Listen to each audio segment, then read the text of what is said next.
What is up, guys? Keyline Pie here, bringing you guys the coldest of news. MiHoYo had just released this post of new gameplay and features for 1.2, so I wanted to make this video really quickly to let you guys know what this post is all about, as well as go into a little bit more detail about the mechanics and features that they showcase here.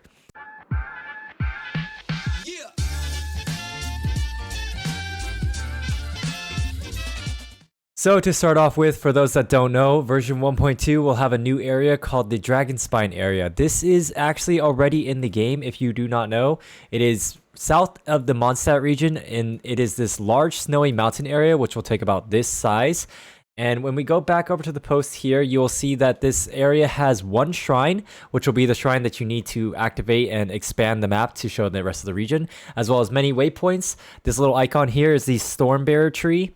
And they do have one domain here in the at the summit or at the very middle of the area. And for those that are wondering, this shrine is going to be a Nemo or Wind shrine. It is part of the Mondstadt region. It is not a new region that's going to give your main character a new element. And while you're in the Dragonspine region, there will be a mechanic called Sheer Cold, which will cause you to gradually freeze to death. As you can see here on this bar above the HP, it is slowly filling up over time, and if it fills up all the way, you will lose HP at a very rapid rate. You can technically heal through this for a short duration, but once you start running out of enemies to hit, or once your heal runs out, you will just die rapidly. So make sure you finish what you need to do, whether it's kill a monster or finish a task and teleport out or find some sort of warmth.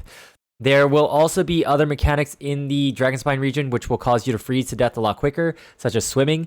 And also there will be snowstorms in certain areas which will cause your bar to go up rapidly as well too. So try to avoid swimming when possible. If you are going to swim, make sure you have a warming bottle or something like that. If you don't know what a warming bottle is, we will talk about it very shortly afterwards. There will also be a mechanic in Dragonspine where there will be structures that will pulsate and buff monsters that it hits. You will be able to stop this buff by destroying the structure, so make sure that you guys are destroying the structure before you fight the monsters or while you're fighting the monsters so that you'll have a little bit of an easier time.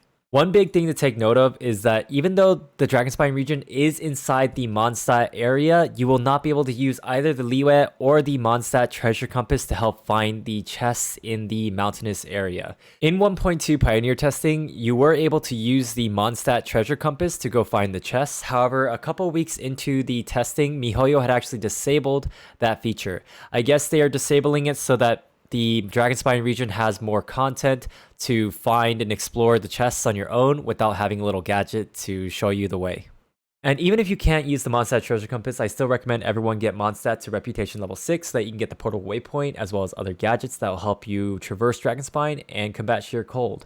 To combat Sheer Cold, you're going to have to go to bonfires, rune braziers, teleport waypoints, statues of 7, also known as shrines, or warming Steely, which are going to be the red Steely that are going to be floating around. You can also get a blueprint for a warming bottle that will help you deal with Sheer Cold in Dragonspine. And you can also destroy Scarlet Quartz, which are going to be these little red rocks on the floor. As you can see from this image, you can also use campfires as well as cooking pot campfires. You will not be able to use the portable cooking pot to warm yourself though, and even if you escort a Seelie to its little destination or its little podium, you will still be able to warm yourself with that. And this here is that new Ruin Brazier item or structure in the Dragonspine area. And after you complete the quest Off Fresh Meat, you'll receive a recipe for goulash. Goulash will be a food that you can consume to decrease the speed at which Sheer Cold accumulates for 900 seconds. In co-op, every player will have to eat goulash if they want to reduce the accumulation of Sheer Cold. The recipe for goulash will be Dragonspine meat as well as carrots and tomatoes, so make sure you guys stock up on carrots and tomatoes when going to the Dragonspine area. So I did talk about Scarlet Quartz being a method that you could use to combat Sheer Cold, and Scarlet Quartz are going to be rocks that are similar to this red rock here that you'll be able to shatter and destroy, which will give you this little red floaty aura that will actually stop Sheer Cold from accumulating and the bar building up more. The red aura will go away when you consume the aura to hit a target to melt it, such as a frozen rock or one of the berry mechanics. And since this aura only stops Sheer Cold from accumulating and the aura does go away fairly quickly, this will not be your main source or method to combat Sheer Cold in the area. The Frostbearing tree is a mechanic that's going to be in the Dragonspine area that is going to be very similar to the shrines that you had in Liyue and Mondstadt, where you collected Oculus, Geoculus, and Nemoculus to level up the shrine. You will be collecting these Crimson Agates, which are very similar to Oculus. They just float around, you collect them, and then you're going to offer them up to the tree to level up. The main difference between a tree and a shrine is that the shrines will give you stamina as you level it up. However, the trees will be giving you items. As you can see here from the levels here, you can see a list of all the items available. Both the tree and the shrine do give AR XP though, so be excited for that. And the big things to take note on this chart here is that you can see at level 4, you'll be getting a diagram for a warming bottle. And at level 8, you'll get a prototype for a spear. And at level 10, you'll get a diagram or a blueprint for the new 4-star craftable catalyst. And for those that don't know, this Crown of Insight is a material that you need to upgrade your talents from level 9 to level 10. And for the warming bottle, you'll be able to get the blueprint at Frostbearing Tree level 4. After you get the blueprint and consume it, you'll be able to craft these bottles using 2 star silver and 2 flaming flower stamens. The flaming flower stamens are those fire flowers that you see in the overworld, and the star silver will be material that you can collect in Dragonspine. The bottle will have a 120-second cooldown, but after you use the bottle, it will deplete the sheer cold bar at a rapid rate, as you can see here. I do recommend that you keep the warming bottle as an emergency use and try to find other heating sources like bonfires and the other things, as there will be a healthy amount available. At Frostbearer Tree level 10, you will be able to get the blueprint for the 4-star catalyst weapon Frostbearer. Keep in mind, this is just a blueprint, so you will need to have a prototype in advance if you do want to craft this weapon, although I don't really recommend that you craft this weapon at all. You will be able to get the spear prototype from the tree at level 8 to craft the Dragonspine spear for free, as well as I do believe you're going to be able to get the claymore for free as well, completing some of Dragonspine. If you really do need a main DPS catalyst, you could definitely craft the Frostbearer. However, I still think Mappa Mare is better in most situations. And in the future, they'll probably release more 4-star craftable weapons for every weapon type as the game progresses on. This next bit here is basically saying that once you get to Frostbearing Tree level 8, you will unlock a new quest system that will refresh every Monday and Friday. You'll have access to 5 different quests or tasks where once you complete them, you will get extra Crimson Agates. The reason for this is because there will be a limited amount of Crimson Agates available in Dragonspine. And this will basically be a way that MiHoYo slows you down so you can't just max out the tree in the first day of Dragonspine. Also keep in mind that once you do reach tree level 12, you will no longer have access to these quests. This next bit here talks about the new domain that's going to be available in Dragonspine, where you'll be able to farm the new Cryo and Hydro set. To access this domain, you will have to take down all 3 barriers. In Dragonspine, there will be these 3 ice structures that you'll have to melt down using Scarlet Quartz mechanics to get access to the fragments that are held within them.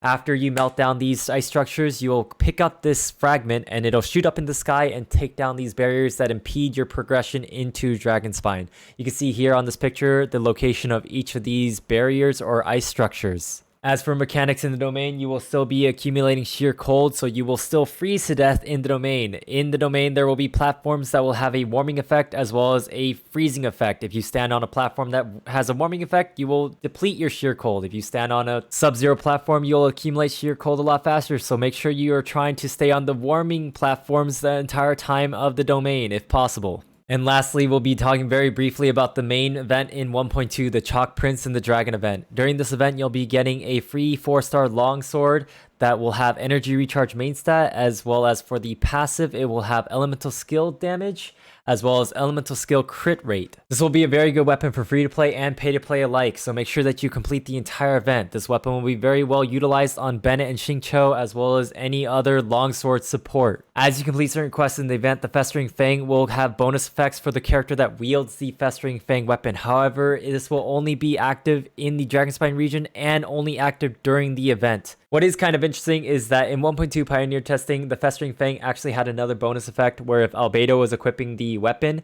These bonuses that you see here were applied to all members of the party, not just the person that equips the weapon.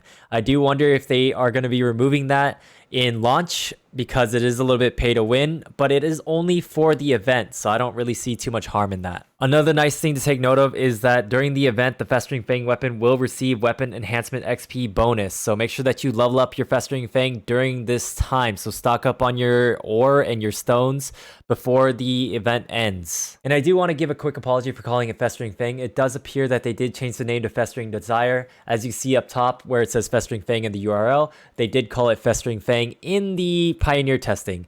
If you do want to farm the essential materials in advance for this weapon before it comes out, it is the chain material from the domains as well as the horns from the Metaturals and the insignias from the Fatuis. And during this event, there will be an event shop once again, just like the Meteor event, and you'll be doing various tasks to be able to get this currency. One of the tasks will be that you will activate the node and it will spawn 4 heating elements that you'll have to defend from treasure hoarders and or other monsters that will try to destroy the heating elements to get you to freeze to death.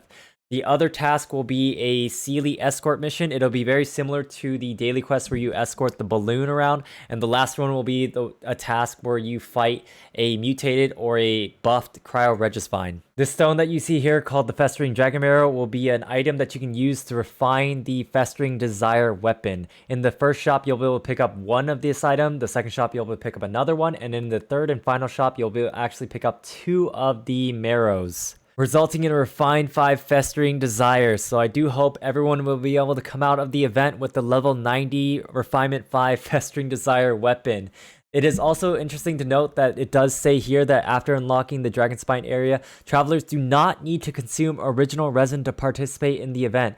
Rewards will be available for exchange via the event shop. I do wonder if this means that the tasks will not require you to use resin to collect the currency, or if this just means that it does not require resin for you to participate in the event and kill stuff. That's going to be all for this video. Please do let me know in the comments if you think this event will not require resin to clear out the shop, or if you think that is just worded very poorly and MiHoYo is just doing MiHoYo things. Please do consider leaving a like, subscribe for more Genshin related content, join our Discord to be part of our Genshin Impact community and get some help in there, as well as follow me on Twitch to get some live tips and updates on the game. Follow me on my socials for quick and easy tweets about the game. Thank you guys for watching. I'll see you guys later. Peace.